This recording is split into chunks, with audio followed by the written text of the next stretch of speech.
ወደዚህ የትንታኔ ዝግጅታችን እንኳን በደህና መጣችሁ። ዛሬ በጣም አጓጊ የሆነ ጉዳይ ይዘን ቀርበናል። በኪርያት ጋት ለሚገኙት ለሚሾል ሽምሾን እና ዳዊት ሐመለክ ነዋሪዎች የተዘጋጀውን ሰፋ ያለ የፒኑይ ቢኑይ ወይም የማፍረስ እና ዳግም ግንባታ ስምምነት አብረን እንመለከታለን። ታውቃላችሁ፣ የሕግ ሰነዶች እና የሪል ስቴት ቃላት ብዙ ጊዜ አሰልቺና ግራጋቢ ሊሆኑ ይችላሉ አይደል? ዛሬ ግን የእያንዳንዱን ውስብስብ ነጥብ ልክ እንደ አንድ ቀላል ጨዋታ ግልጽ እናደርገዋለን። ዝግጁ ናችሁ? እሺ፣ በቀጥታ ወደ ጉዳዩ እንግባ። እሺ፣ እስቲ ጠለቅ ብለን እንመልከት። በመጀመሪያ ከሁሉ በፊት የመጨረሻውን ራዕይ በዓይነ ሕሊናችን መሳል ተገቢ ነው። አሁን ያሉት አሮጌ ሕንፃዎች ፈርሰው በአዲስ እጅግ ዘመናዊ ዲዛይን ባላቸው የመሬት መንቀጥቀጥን በሚቋቋሙ እና የላቀ ደረጃ ባላቸው አገልግሎቶች በተሟሉ ሕንፃዎች ሲተኩ አስቡት። ይህ ዝም ብሎ ሕንፃ አይደለም፣ ሙሉ ለሙሉ አዲስ የሆነ የኑሮ ዘይቤ እና የወደፊት ብሩህ ተስፋ ነው። እንግዲህ ይህንን ግዙፍ ራዕይ ወደ እውን ለመቀየር ግልጽ የሆነ ፍኖተ ካርታ ያስፈልገናል። ዛሬ 4 ዋና ዋና ነጥቦችን እናነሳለን። አንደኛ፣ የባለሙያዎች ቡድን። ሁለተኛ፣ አዲሱ አፓርታማ የሚያስገኛቸው ጥቅሞች። ሶስተኛ፣ የደህንነት ዋስትናዎች እና በመጨረሻም የጊዜ ሰሌዳዎችና ቅድመ ሁኔታዎች። እያንዳንዱን ወሳኝ ክፍል በቅደም ተከተል እንቃኛለን። ወደ መጀመሪያው ነጥባችን ስናልፍ ከዚህ ፕሮጀክት በስተጀርባ ያሉት እነማን ናቸው የሚለውን ማወቅ በጣም ወሳኝ ነው። ምክንያቱም የትኛውም ፕሮጀክት ስኬት የሚለካው በሚመሩት ሰዎች ብቃት ነውና። እዚህ ላይ በጣም የምስራች የሆነ ነገር አለ። ነዋሪዎቹ ከፍተኛ ደረጃ ባላቸው እና በዘርፉ በተመሰከረላቸው ባለሙያዎች ነው የተከበቡት። አልሚው ከአምራም አብርሃም ቡድን አካል የሆነው ታዋቂው ሪኒው ሲሆን ኩምፓኒያው ምንም አይነት የሕግ ክስ የሌለበት ፍጹም ንጹሕ ታሪክ ያለው ነው። በሕግ በኩል የዳንኤል ኢታች የሕግ ቢሮ፣ በጥረት ቁጥጥር ኦዝ ሃንዳሳ፣ እንዲሁም በግምት ኒቭ ካርሚ እና ባራክ ተሰልፈዋል። እዚህ ጋር መታወቅ ያለበት ትልቁ ቁመ ነገር ምን መሰላችሁ? የእነዚህ የነዋሪዎች ተወካዮች ክፍያ ሙሉ በሙሉ የሚሸፈነው በአልሚው ነው። ነገር ግን የሚሰሩት እና የሚቆሙት 100% ለነዋሪዎች ጥቅም ብቻ ነው። ታዲያ የዚህ ሁሉ ዋናው ነጥብ ምንድን ነው ብላችሁ ከጠየቃችሁ ዜሮ።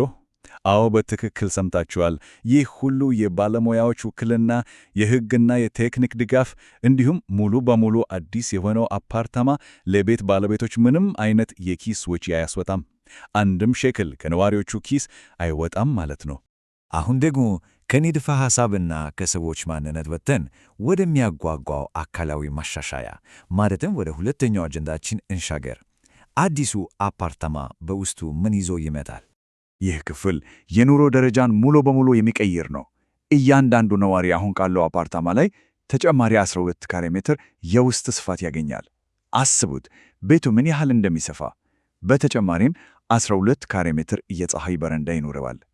የመኪና ማቆሚያን በተመለከተ ደግሞ እነዚያን ግራ የሚያጋቡ ሮቦቲክ ሲስተሞች እርሷቸው። ከመሬት በታች ያለ መደበኛ ሰፊ የመኪና ማቆሚያ ነው የሚዘጋጀው። እንዲሁም ከ4 እስከ 6 ካሬ ሜትር የሚደርስ የግል መጋዘን ይኖራል። በእውነት በጣም ምርጥ ማሻሻያ ነው። ከሕንፃውና ከስፋቱ ውጪም ሌሎች ገራሚ ጥቅሞች አሉ። የሽግግር ጊዜው እንዳይከብድ እስከ 40 ኪሎ ሜትር ርቀት ድረስ የዕቃ ማጓጓዣ ወጪ ሙሉ በሙሉ የተሸፈነ ነው።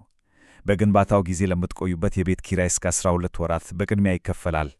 ሌላው ደግሞ ቤታችሁን እንደ ፍላጎታችሁ ለማደራጀት የ8 ሰዓት ነፃ የሥነ ሕንፃ ዕቅድ ማውጣት አገልግሎት ይሰጣል። እንደውም እንደ የግል ፍላጎታችሁ የአፓርታማውን መጠን ከፍ ወይም ዝቅ የማድረግ መብትም አላችሁ። እነዚህ ሁሉ ማሻሻያ ሲሰሙ በጣም ያጓጓሉ አይደል? ነገር ግን እንዲህ አይነት ግዙፍ የሪል ስቴት ፕሮጀክቶች ሲከናወኑ ምን ሊሆን ይችላል የሚል መጠነኛ ስጋት መፈጠሩ በጣም ተፈጥሯዊ ነው። የድሮ ቤት ሲፈርስ በዚህ ግዙፍ የሽግግር ሂደት ውስጥ የቤት ባለቤቶች ዋስትና ምንድን ነው? ንብረታቸውስ እንዴት ነው የሚጠበቀው? ይህ ወሳኝ ጥያቄ በቀጥታ ወደ ሦስተኛው እና እጅግ በጣም አስፈላጊ ወደ ሆነው ክፍላችን ያመጣናል። አካላዊ ንብረትን እና መብትን ስለሚጠበቁት ጠንካራ የደህንነት ዋስትናዎች እናወራለን። አሁን የሕግ ቃላቶቹን ወደ ቀላል አማርኛ እንመለሳቸው። የሻያጅ ሕግ ዋስትና ወይም አርቡትኸ ሐከመ ሐር የሚባለው ይሄ ማለት ምን ማለት ነው መሰላችሁ? ዋናው ንብረታችሁ በታላላቅ ባንኮች ሙሉ በሙሉ የገንዘብ ዋስትና ተሰጥቶታል ማለት ነው። ባጭሩ የአዲሱን አፓርታማ ሙሉ ዋጋ የሚመጥን የባንክ ዋስትና ይኖራል። ከዚህም በላይ ግንባታው ከ18 ወራት በላይ ከዘገየ ተጨማሪ ጠበቃም አለው። ምንም ያሳስብ ነገር የለም። ሌላው በጣም አስፈላጊው ነገር ደግሞ የኪራይ ዋስትና ወይም አርቡት ሰኪሮት ነው። በግንባታው ወቅት ምንም አይነት ያልታሰበ ነገር ቢፈጠር እንኳን ለ48 ወራት የኪራይ ወጪን የሚሸፍን ራሱን የቻለ የባንክ ዋስትና ተዘጋጅቷል። ስለዚህ የጊዜያዊ መኖሪያ ቤት ወጪያችሁ 100% ደህንነቱ እየተረጋገጠ ነው። አሁን እዚህ ጋር አንድ የሚገርም ነገር ልንገራችሁ። የነዋሪዎች ጠበቃ አዲሱን ቁልፍ ከረክቦ ቤት ሲገቡ ብቻ ያበቃም። የብልሽት ዋስትና በሚለው መሰረት ቤቱ ከተሰጠ በኋላ ለ18 ወራት የሚቆይ 15000 ሼከል ዋስትና ተይዞ ይቀመጣል። ይህ ለምንድን ነው? ማንኛውም አነስተኛ የግንባታ ጉድለት ወይም ብልሽት ቢኖር በፍጥነት እንዲስተካከልና አልሚው የመጨረሻውን የህንፃ ጥራት ፍጹም እስከሚያደርግ ድረስ በገንዘብ የታሰረ እንዲሆን። መረቡ እዚህ ላይ ብቻ አያበቃም። እጅግ በጣም ጥብቅ ነው። ለዚህ አዲስ ግብይት ምንም አይነት የታክስ ዕዳ እንዳይኖር የሚከላከል የታክስ ዋስትና አለ። ለእያንዳንዱ አፓርታማ የ2500 ሼኬል የምዝበባ ዋስትና እንዲሁም አስፈላጊ ሆኖ ሲገኝ የሕግ ሂደቶችን ለማስፈጸም የሚያስችል ትልቅ የ100,000 ሼኬል የሕግ ፈንድ ተዘጋጅቷል። እያንዳንዱ ሊፈጠር የሚችል ቀዳዳ አስቀድሞ ታስቦበት ተደፍኗል ማለት ነው። ነዋሪዎቹ ወደ አዲሱ ቤታቸው ከገቡ በኋላስ የሕንፃው አስተዳደርና ጥገና ወጪ አይከብድም ለሚለውም ግልጽ መፍትሄ አለ። ለአጭር ጊዜ ማለትም ለመጀመሪያዎቹ 36 ወራት የ350 ሼከል በጀት ተመድቧል። ለረጅም ጊዜው ደግሞ የሕንፃውን አስተዳደር ለመደገፍ ለ10 ዓመታት በየወሩ 10,000 ሼከል የሚያስገኝ ፈንድ ተዘጋጅቷል። ይህ እንግዲህ ለሕንፃው የወደፊት ጤንነት አስቀድሞ ማሰብ ይሉታል። ይሄ እሺ፣ ወደ መጨረሻው ክፍላችን ስንመጣ የሁሉ ቃልና ዋስትና መቼ እና እንዴት ነው ወደ ተግባር የሚለወጠው? የጊዜ ሰሌዳውን በአጭሩ እንመልከት። ይህ እንዴት እንደሚገነባ ደረጃ በደረጃ እንየው። ስምምነቱ ተግባራዊ ከመሆኑ በፊት የሚሟሉ አስገዳጅ ቅድመ ሁኔታዎች አሉ።